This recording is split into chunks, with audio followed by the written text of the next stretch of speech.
a una cantidad enorme de reyes, o sea, era un botín grande. Y entonces Abraham le da los diezmos a Melquisedec de todo esto. Y Melquisedec bendice a Abraham, bendice a Dios. Eso es lo que está diciendo acá. Pero dice el escritor de Hebreos, capítulo 7, que este Melquisedec era, dice el verso 3, sin padre, sin madre, sin genealogía, que no tiene principio de día ni fin de vida, sino hecho semejante al Hijo de Dios, y permanece sacerdote. Hay algunos que lo toman literalmente, pero yo creo que no es correcto tomarlo literalmente. No quiere decir que Melquisedec no tenía padre, ni que no tenía madre, que no tenía genealogía, y que nunca había nacido, y que nunca se murió. No quiere decir eso. Lo que el escritor de Hebreos lo que está haciendo es tomando el relato aquel en el cual de la mamá, ni del nacimiento, ni de la muerte de Melquisedec, y diciendo que eso representa un sacerdocio diferente al sacerdocio de los levitas. ¿Por qué? Porque el sacerdocio de los levitas tenía que ser autenticado, demostrando quién era el padre, quién era la madre, cuándo había nacido, porque hasta los 20 años podía comenzar a ser sacerdote y a los 40 tenía que dejar de ser sacerdote. O sea que para ser levita, para ser sacerdote levita, había que demostrar cuándo había nacido, había que demostrar quiénes eran los padres. En este caso, Melquisedec no necesitaba mostrar quiénes eran sus padres, ni mostrar cuándo había nacido, ni cuándo se iba a morir. ¿Por qué? Porque era un sacerdocio diferente al de los levitas. Y vamos a ver por qué es que es importante esto. Entonces, en el verso 4 sigue diciendo: considerad pues cuán grande es este, o era este, a quien aún Abraham el patriarca le dio diezmos del botín. Ciertamente los que de entre los hijos de Leví reciben el sacerdocio tienen mandamiento de tomar del pueblo los diezmos según la ley, es decir, de sus hermanos, aunque estos también han salido de los lomos de Abraham. Pero aquel cuya genealogía no es contada entre ellos, tomó de Abraham los diezmos y bendijo al que tenía las promesas, y sin discusión alguna, el menor es bendecido por el mayor. Ok, lo que está diciendo acá el escritor es que Melquisedec era mayor que Abraham. Y por eso Abraham le dio los diezmos a Melquisedec. A pesar de que el que tenía las promesas era Abraham. Melquisedec no tenía las promesas, el que tenía las promesas era Abraham. Sin embargo, aquí viene Abraham, que es un hombre grande, escogido por Dios, con promesas extraordinarias, maravillosas. Viene Abraham y reconoce que este sacerdote es mayor que él. Y le da los diezmos, esa es la manera de reconocerlo. Y además se deja bendecir por este sacerdote. Por eso dice acá en el verso 4, considerad pues cuán grande era este, a quien aún Abraham el patriarca del botín. Y luego en el verso 7 dice, sin discusión alguna el menor es bendecido por el mayor, y el que bendijo aquí fue Melquisedec, bendijo a Abraham, o sea que Abraham era menor.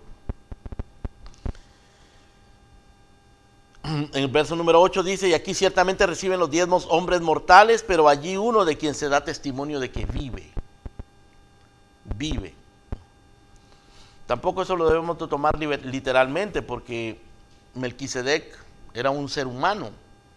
Una de las pruebas de que Melquisedec era un ser humano, hermano, es que y como yo lo mencioné anteriormente, los diezmos de aquel tiempo no era un sobrecito con un cheque, ¿verdad? Abraham no le dio un sobre con un cheque a Melquisedec. ¿Qué es lo que le dio? ¿Cuáles eran los diezmos? Eran ovejas, quizás camellos, eran animales, eran alimentos, tesoros, oro, qué sé yo. Y Melquisedec recibe todo eso.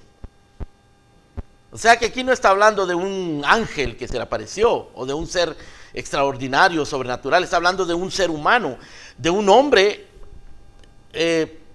misterioso realmente, porque no sabíamos nada de Melquisedec y después se desaparece, ya no sabemos nada de él tampoco. Y por eso es que el escritor dice, no se registra quién era su madre, quién era su padre, no se registra cuándo nació. Representa un sacerdocio diferente al sacerdocio de Leví, que es mayor que el sacerdocio de Leví. Los levitas le diezmaron a Melquisedec porque los levitas estaban en los lomos de Abraham. Los levitas eran descendientes de Abraham, de manera que los levitas le estaban diezmando a Abraham. Y en realidad nosotros también le estábamos diezmando a Abraham, perdón, los levitas le estaban diezmando, quiero decir, a Melquisedec, ¿verdad? Y nosotros en realidad también le estábamos diezmando a Melquisedec allí. Por eso es que hoy diezmamos también, solo que a Cristo, a la obra de Cristo. De manera que lo que está haciendo la Biblia acá es mostrándonos que había un sacerdocio desde los días de Abraham. Y era un sacerdocio que no dependía de la genealogía.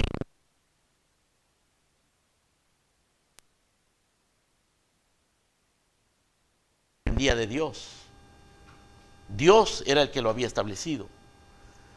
Y que era tan genuino y tan legítimo que él tenía la suficiente autoridad para bendecir al que tenía las promesas, a Abraham. En el verso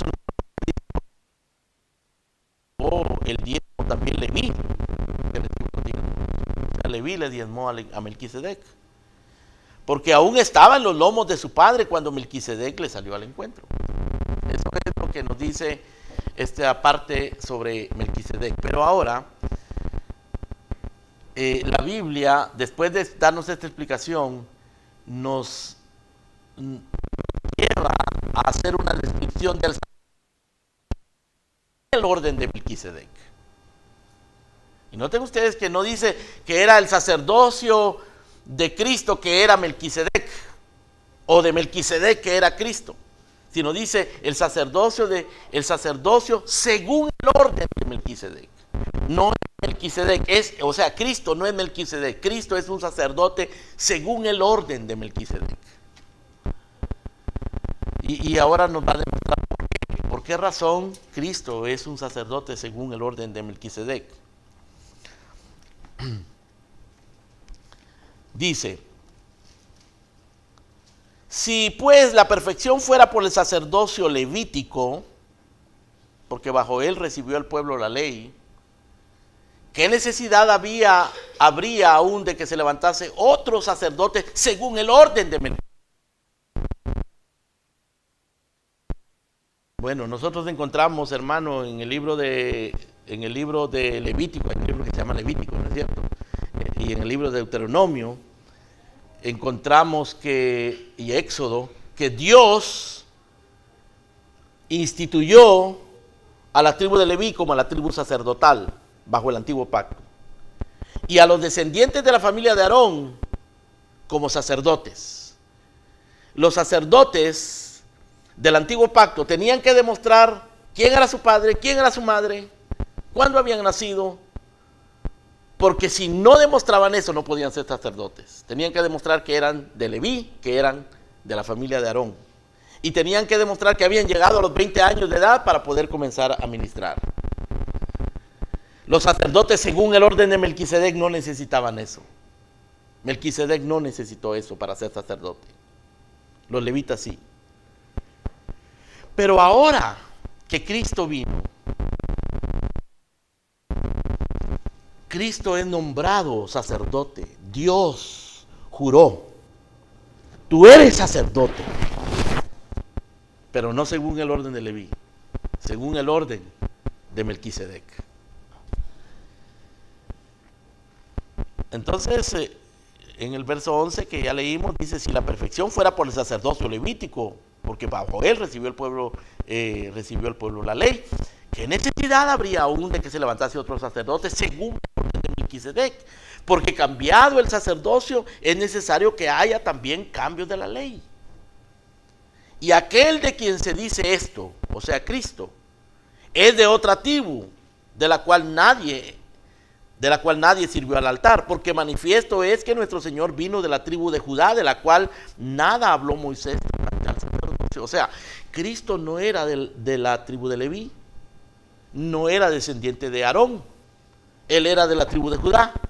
¿Y cómo él es sacerdote entonces si no es de la tribu de Leví? Porque él es sacerdote según el orden de Melquisedec. Es un tipo diferente de sacerdocio. Ahora, hermanos, para los hebreos esto era chocante. Esto era intolerable. Para ellos los sacerdotes tenían que ser descendientes de Leví y descendientes de Aarón. Era imposible. Era intolerable que hubiese un sacerdote que no fuese de Leví ni de Aarón. Pero el Señor nos está mostrando aquí que este es un sacerdote no según el orden de Leví, sino según un orden elevado que le llama el orden de Melquisedec. Y para mostrarnos que ese orden es superior, pues nos relata cómo Melquisedec bendijo a Abraham y Abraham le dio los diezmos. Y Melquisedec no tuvo necesidad de demostrar quién era su padre, quién era su madre, ni cuándo había nacido para ser sacerdote, porque Dios lo puso. Igual Cristo.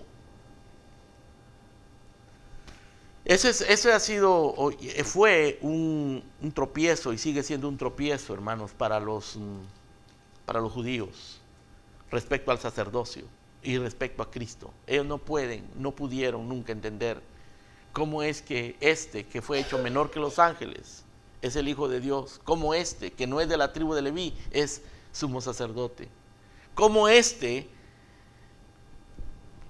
es un nazareno, es mayor que los profetas, mayor que Moisés, mayor que los ángeles, mayor que Josué, y ahora resulta ser que es un mejor sacerdote que los sacerdotes de Leví.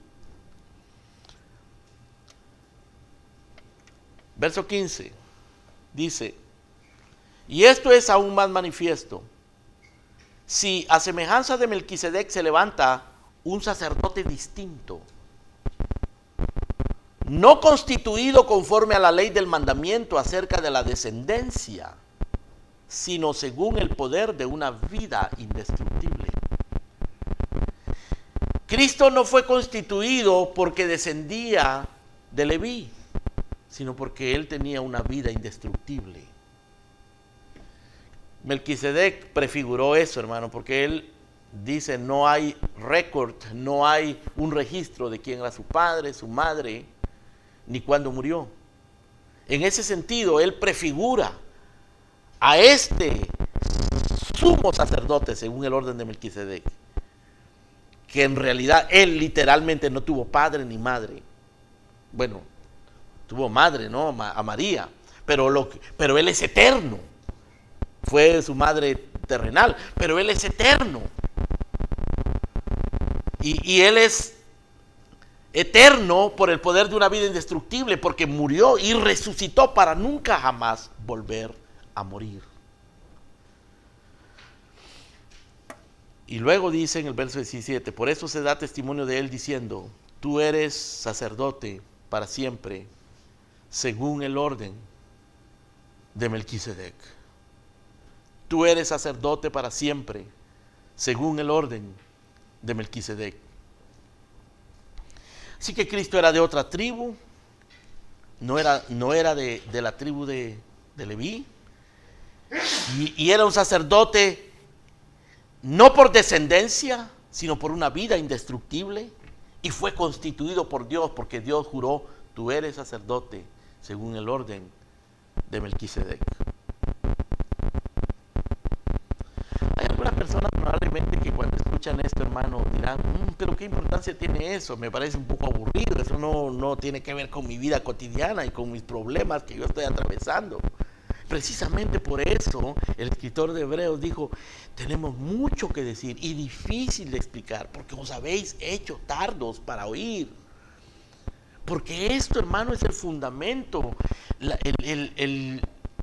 la esencia de nuestra esperanza, que tenemos un sacerdote que no es constituido conforme a la ley de la genealogía y que no es conforme a la ley del Antiguo Testamento, sino que es un sacerdote según el orden de Melquisedec, constituido por el poder de una vida indestructible y por el juramento divino. Tú eres sacerdote según el orden de Melquisedec. Y las implicaciones son enormes, hermano. Lo vamos a ver ahora en un momentito, en los pocos minutos que nos quedan. Verso 18. Estas son las implicaciones del verso 18 en adelante. Queda pues abrogado el mandamiento anterior a causa de su debilidad e ineficacia. Esta es una de las implicaciones. El mandamiento anterior, el sistema para acercarse a Dios a través del sacerdocio levítico y a través de los rituales del antiguo pacto, eran débiles e ineficaces. No eran suficientemente poderosos para garantizarle la vida eterna y para garantizarle una comunión verdadera al pueblo de Dios con el Dios creador de los cielos y de la tierra. Por eso dice, queda pues abrogado el mandamiento anterior a causa de su debilidad e ineficacia, pues nada perfeccionó la ley. Y de la introducción de una mejor esperanza por la cual nos acercamos a Dios. Y esto no fue hecho sin juramento. Verso 21, porque los otros, o sea, los otros sacerdotes, ciertamente sin juramento fueron hechos sacerdotes, pero con el juramento del que dijo, juró el Señor y no se arrepentirá, tú eres sacerdote para siempre, según el orden de Melquisedec. Por tanto, Jesús es hecho fiador de un mejor pacto.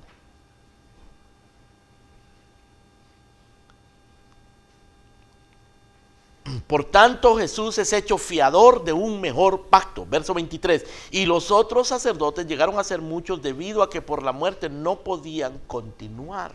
Los otros sacerdotes se morían. Mas tiene un sacerdocio inmutable, por lo cual puede también salvar perpetuamente a los que por él se acercan a Dios, viviendo siempre para interceder por ellos. A eso se refiere Pablo, hermano, cuando dice, ¿quién nos separará del amor de Cristo? Si Cristo es el que murió, y no solo murió, resucitó y está sentado a la diestra del Padre e intercede por nosotros. ¿Quién nos puede separar de este sumo sacerdote? Si él es un sacerdote no conforme al orden de Leví, sino conforme al orden de Melquisedec, que Dios lo entregó para que muriese, y él se levantó de entre los muertos y ascendió a los cielos y está sentado a la diestra del Padre. Y además de eso, él se hizo hombre y sufrió las mismas tentaciones que nosotros y se compadece de nuestras debilidades. Ese es el punto del escritor de Hebreos al explicar todas estas cosas, hermano. Así que en el verso 26 dice, porque tal sumo sacerdote nos convenía,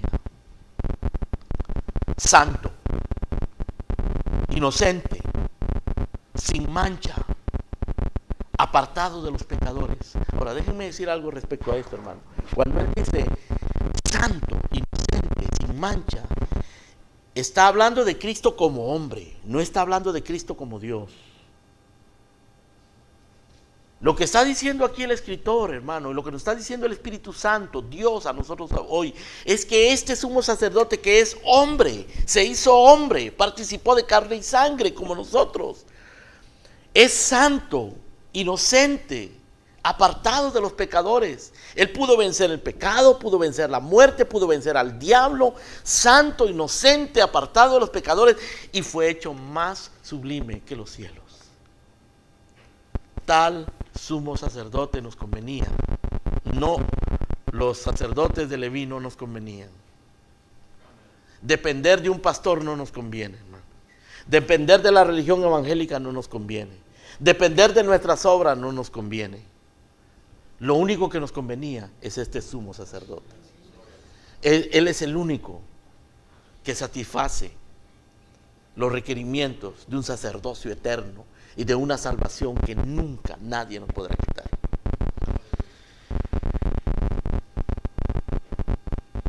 Vuelvo a leer el verso 26. Porque tal sumo sacerdote nos convenía, santo, inocente, sin mancha, apartado de los pecadores y hecho más sublime que los cielos, que no tiene necesidad de cada día, como aquellos sumos sacerdotes, de ofrecer primero sacrificio por sus propios pecados y luego por los del pueblo. Porque esto lo hizo una vez para siempre, ofreciéndose a sí mismo. Porque la ley constituye sumos sacerdotes a débiles hombres, pero la palabra del juramento posterior a la ley, al Hijo, hecho perfecto para siempre. Sacerdote según el orden de Melquisedec, no según el orden de Leví, implica un cambio de sacerdocio. Y el cambio de sacerdocio implica un cambio de ley. Ahora no es la ley de Moisés. Ahora es la ley del Espíritu de vida en Cristo Jesús. Ahora es la gracia. Ahora es el nuevo pacto. Y el escritor de Hebreos le llama a esto una mejor esperanza. Y es una mejor esperanza y un mejor pacto y un mejor sacerdocio con juramento. Porque Dios juró, tú eres sacerdote para siempre, según el orden de Melquisedec. Un mejor pacto, una mejor esperanza. Un sacerdote, pero no un sacerdote que se muere y tiene que ser sustituido, sino un sacerdocio inmutable, según el orden de Melquisedec. Como es inmutable, la salvación que él ofrece es una salvación perpetua, eterna. Y es un sacerdote que es más sublime que los cielos, porque nunca pecó, nunca pecó. Sin pecado. No como los levitas que tenían que ofrecer un sacrificio por sus propios pecados y otro por los no, porque no tenía pecado. Y ellos tenían que repetir los sacrificios cada año, pero este no, porque lo ofreció una sola vez. Con una sola ofrenda hizo perfectos para siempre a los santificados. Esa es una de las razones por las que creemos que la salvación es segura. Creemos en la perseverancia eterna de los santos. Creemos que esta salvación nadie nos la va a quitar. Los que son verdaderamente salvos, nadie los podrá arrebatar de la mano del Padre. Tenemos un sumo sacerdote, según el orden de Melquisedec. Y el escritor de Hebreos, hermano, posteriormente sigue abundando en esto. Y nos sigue mostrando qué maravilloso es que nosotros ya no tengamos que depender de nuestros esfuerzos, de nuestras obras, de los hombres, de los ministros, de los hermanos, sino que dependemos de este sumo sacerdote. Suceda lo que suceda, Él siempre estará allí. Nosotros podremos tener acceso a Él por el camino nuevo y vivo, por el cual que Él nos abrió a través de su carne, de su sangre. Amén. Oremos. Padre, gracias te damos por este sumo sacerdote, no según el orden de Leví, no según los hombres, no según los sentimientos, según las circunstancias, o según nuestros esfuerzos o nuestras obras, sino un sumo sacerdote perfecto, un sumo sacerdote, Señor, que es sacerdote por el poder de una vida indestructible, un sumo sacerdote no por descendencia, sino porque tú lo constituiste con juramento, Señor. Gracias por nuestro Señor Jesucristo. Gracias por el consuelo que nos das en Él, por la intercesión de Él, por el perdón que encontramos en Él, Señor, en nuestras debilidades, en nuestros pecados, en nuestras necesidades. Gracias, Padre, por Cristo nuestro Salvador. Bendito seas. Amén. Amén. Gloria a Dios.